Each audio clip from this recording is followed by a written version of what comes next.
Hi, I'm Joe DeCamera. Welcome to Abington News and Views. Recently, the Pennsylvania legislature passed Senate Bill 711, which makes extensive revisions on gaming laws, allowing table games in Pennsylvania casinos. Pennsylvania State Representative Josh Shapiro is with us to talk about his decision to vote against the final version. Representative Shapiro, nice to have you with us. It's good to be with you, Joe, and I've been privileged to be on this show many times. Table games in Pennsylvania. Why did you vote against the bill? Well, Joe, look, the purported reasons for adopting table games in Pennsylvania was to both reform our gaming system, B, to generate new revenue to help, and B, to help generate new revenue for our budget.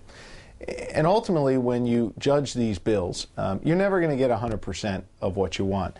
And sometimes there's bills where you get 80, 85, 90% of what you want, you still vote yes. But fundamentally, I believe that this bill failed on both accounts. Number one, the reforms were inadequate. And number two, it wasn't generating enough revenue for the Commonwealth. And, you know, frankly, gaming is not a benign thing. I mean, there are a lot of costs to gaming in communities and in our society. And so if you're going to take really, I think that the major step of moving forward and legalizing table games, you better get the revenue for it. You better do it in a way that I think is responsible. And I think the bill failed on both accounts.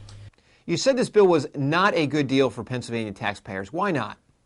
Well, let me explain what I mean by that. Here's the way gaming works in Pennsylvania and in other states. Right now we have slot machines, and so 55% of the revenue generated from slot machines ends up being taxed. That's a pretty reasonable rate compared to other states.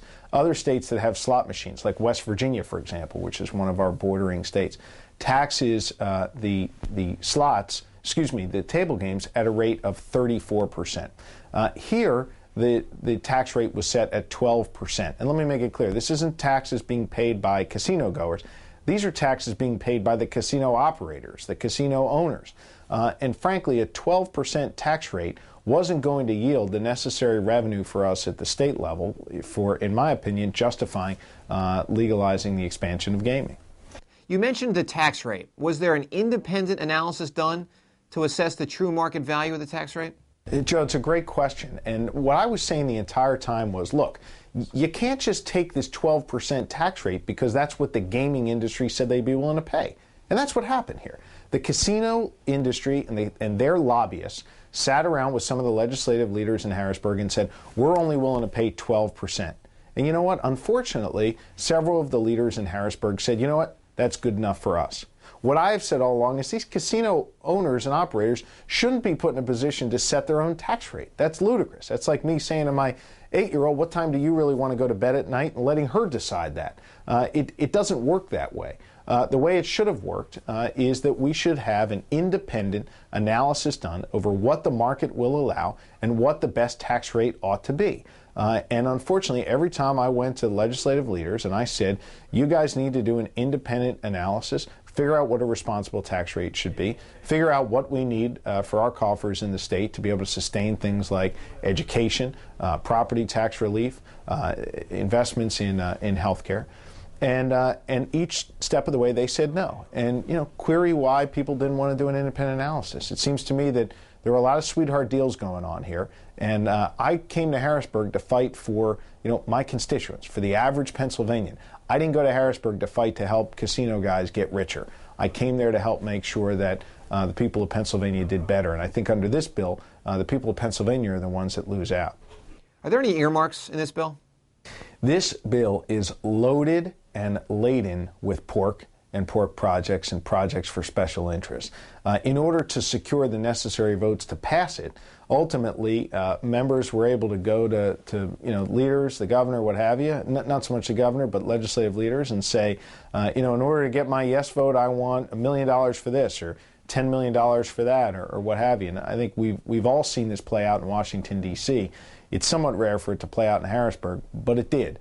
And one of my big objections to this bill is for every dollar that went out in pork, that was $1 less going to help the people of Pennsylvania. Now, to be sure, some of the money that was being set aside in this bill for special projects are good things. I mean, there was some money that was set aside in one district for a hospital. There was money set aside in another district for a community college. I have no problem with funding hospitals and community colleges. I fought for funding for Abington Memorial Hospital and Holy Redeemer, as well as Montgomery County Community College. But there's a right way to do things and a wrong way. The right way is to fund these through the traditional budget process. This was the wrong way. By loading up the bill with pork and earmarks in order to secure votes is not the right way to get it done. How can our viewers get updates on this and other issues from your office? Well, look, certainly anyone who wants to visit with me in my office, you just call up, make an appointment. I'm happy to sit with you. If you want to call me, you can call us in our office at 215-886-7376. If you want really breaking news and you want to find out what's going on almost on a moment-to-moment basis, you can follow me on Twitter. I'm on Twitter, and I'm putting out information about what's happening in the community and in Harrisburg all the time. My Twitter username is Josh_Shapiro. And, of course, you can always find us online through my websites at pahouse.com/Shapiro or joshshapiro.org. So we've got lots of ways to join us in our online community. You can stop by my office and visit me there.